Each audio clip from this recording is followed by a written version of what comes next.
सोनीपत के मूर्थल अड्डा स्थित PM Shri senior secondary school में मंगलवार को उस समय अफरा तफरी मच गई जब बंदरों के एक झुंड ने कक्षा 9 में पढ़ रही छात्राओं पर हमला कर दिया।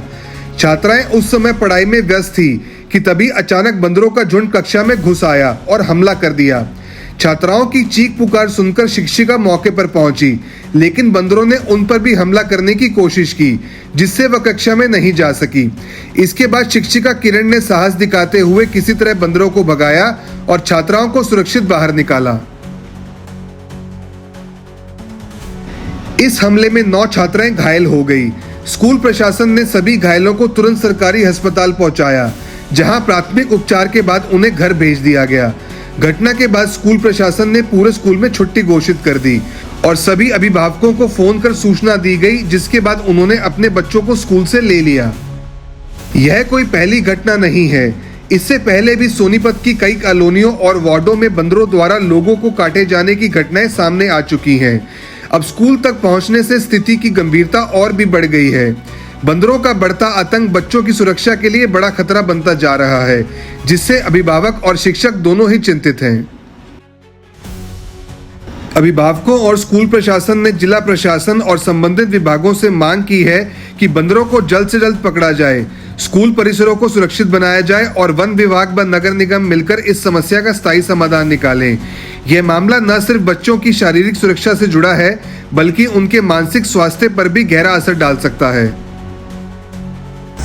सर, बंदर आ गए थे आज मॉर्निंग में, तो 9th क्लास के बच्चे ऊपर पढ़ रहे थे, तो वहाँ अचानक वो आके इधर उधर घूमने, बच्चे चिल्लाने लगे। काफ़ी कोशिश की, हम भी ऊपर जा नहीं पाए उनको हेल्प करने के लिए। तो 6-7 बच्चों को बंदर ने काट लिया, तो आज लेके आए यहाँ सिविल हॉस्पिटल में उनको इंजेक्शन वगैरह लगवाने। पहली बार ये घटना हुई या पहले भी? पहले भी टीचर्स को काट चुका है, मुझे भी काटा था बंदर ने पहले, एक और मैम है उनको काटा। बच्चों को काट लेते हैं, कई बार आ जाते हैं। तो आपने शिकायत नहीं की? फिर शिकायत कर चुके हैं कई बार शिकायत। क्या कार्रवाई? कार्रवाई तो कुछ दिनों के लिए तो लगता है कि उनकी तरफ से कुछ कंट्रोल हुआ है, बंदर पकड़ लिए शायद, ऐसा कुछ लगता है। फिर से आ जाते हैं बंदर। हाँ जी, हाँ जी। क्या चाहते हैं आप लोग? यही चाहते हैं कि बच्चों को, कई बार प्रेयर हो रही है, ओपन जो ग्राउंड है उसमें लगा रहता है डर कि वो अचानक आ सकते हैं, और अक्सर घूमते रहते हैं क्योंकि काफ़ी वेजिटेशन है, पेड़ वेड़ लगे हुए हैं, तो बंदर आ जाते हैं अक्सर और बच्चों को फिर दिक्कत तो आती है। ट्रीटमेंट करा दिया बच्चों का? बच्चों को अभी ये पर्ची वर्ची कट रही है, तो हम लोग इंजेक्शन लगवाने के लिए आए हैं। हाँ जी। प्रिंसिपल सुमन शर्मा ने बताया कि सुबह 8 बजे स्कूल शुरू हो जाता है। प्रार्थना के बाद एक इवेंट हुआ, जिसके दौरान एक बंदर फ्रेंडली व्यवहार करते हुए लड़कियों के बीच में बैठ गया।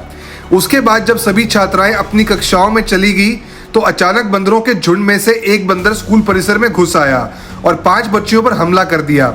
इस हमले में वे घायल हो गई, जिन्हें तुरंत नागरिक अस्पताल में उपचार के लिए भेजा गया। इस दौरान जब इन छात्राओं को अस्पताल ले जाया जा रहा था, उसी बीच लगभग 11 बजे फिर से एक बंदर ने 4 अन्य छात्राओं पर हमला कर दिया। यह हमला तब हुआ जब सभी छात्राएं स्पोर्ट्स रूम और लैब्स में बैठी थी। इस हमले में भी विभिन्न कक्षाओं की छात्राएं घायल हुई, जिन्हें तुरंत अस्पताल पहुंचाया गया। घटना की जानकारी मिलने पर पार्षद को सूचित किया गया। उन्होंने नगर निगम से बंदर पकड़ने की मांग की, लेकिन कोई सुनवाई नहीं हुई। हमले की गंभीरता को देखते हुए प्रिंसिपल ने शिक्षा अधिकारी को सूचना देकर स्कूल की छुट्टी की मांग की। शिक्षा अधिकारी नवीन गुलिया ने दोपहर 12:30 बजे छुट्टी का आदेश जारी किया, जिसके बाद स्कूल में अवकाश घोषित किया गया। आज सुबह प्रेयर टाइम हमारे स्कूल में एक बंदर दिखाई दिया, तो वो थोड़ी अजीब सी हरकतें कर रहा था। उसने पहले तो बच्चों के यहाँ कंधे पे आके बैठ गया, बच्चों के बीच में बैठ रहा था। जैसे ही हमारे स्टाफ ने, हमारे जो डीपी सर, अरुण वगैरह, तो इन लोगों ने उसको डंडे से लेके भगाया, वो भाग गया, फिर ऊपर चला गया वो। उसके बाद वो वापस क्लासों में आ गया, जहां भी बच्चे बैठते हैं, मतलब बच्चों के पीछे पीछे, स्टाफ के पीछे पीछे। तो इस चक्कर में पहले तो 3-4 लड़कियों को तो उसने नाखून से स्क्रैच किया है। उसके बाद एक बच्चे को उसने थोड़ा सा दांत से काटा है। तो 5 बच्चे थे। फिर वो थोड़ा, जैसे लड़कियां उसको देख के हू हा करने लग गई, जिधर भी हम उसको भगाने के लिए जाए तो वो दूसरे रास्ते से आके और लड़कियों की आवाज सुन के अग्रेसिव सा हो गया। तो कभी इस क्लास में जा रहा है, कभी उस क्लास में जा रहा है। पेड़ों पे चढ़ के उसने हमारी 9 बच्चियों को काटा। तो जब ज्यादा बच्चियों की संख्या हो गई, तो मैंने अपने शिक्षा अधिकारी महोदय से परमिशन लेके बच्चों की छुट्टी कर दी। इससे पहले भी कोई मामला आया? नहीं, इससे पहले कभी मामला नहीं आता, बंदर बैठे रहते हैं। और अब तो मैं प्रशासन से यही मांग करूंगी कि हमारे यहाँ मिड डे मील बच्चियों का, हमारे यहाँ 520 लड़कियां हैं जिनका खाना मिलता है सरकार की स्कीम के तहत, कि यहाँ बंदरों को मतलब पकड़वाया जाए, क्योंकि ये तो बहुत रिस्की हो गया आज हमारे लिए। 2000 के आसपास हमारी लड़कियां हैं और हमारा स्टाफ 100 का है। जेंट स्टाफ हमारे पास बहुत कम है, ज्यादातर हमारी लेडीज की संख्या है। क्या एक ही बंदर ने? एक ही बंदर, छोटा सा बंदर, वो अजीब सा व्यवहार सा कर रहा था जैसे वो पालतू बंदर हो किसी का। आपने इसकी शिकायत नगर निगम को की है? नगर निगम को तो नहीं, मैंने एमसी को की हमारे, और फिर जैसे ही हमारे बच्चों को लेके हमने 112 पे कॉल की तो हमारे कुछ स्टाफ मेंबर बच्चों को 112 टाइम पे आ गई और बच्चों को लेके सिविल हॉस्पिटल लेके गए। 5 लड़कियां थी वहां पे। तो उसके बाद वहां पे कुछ समाज सेवी खड़े थे, उन्होंने ये मामला देखा तो वो हमारे स्कूल में आए। बाकी उन्होंने हर ग्रुप में वो डाल दी तो आप लोगों को ये पता चल गया। निगम की तरफ से बंदर पकड़ने के लिए किसी को भेजा गया?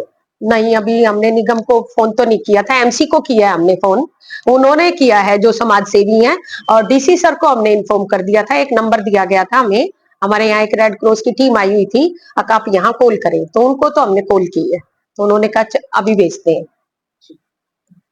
अपने शहर की हर ताजा खबर के लिए हमारे चैनल SNA न्यूज को सब्सक्राइब करें, लाइक करें, कमेंट करें व शेयर करें। बेल आइकन दबाना ना भूलें। हमारे अन्य सोशल मीडिया प्लेटफॉर्म्स पर भी हमें फॉलो करें।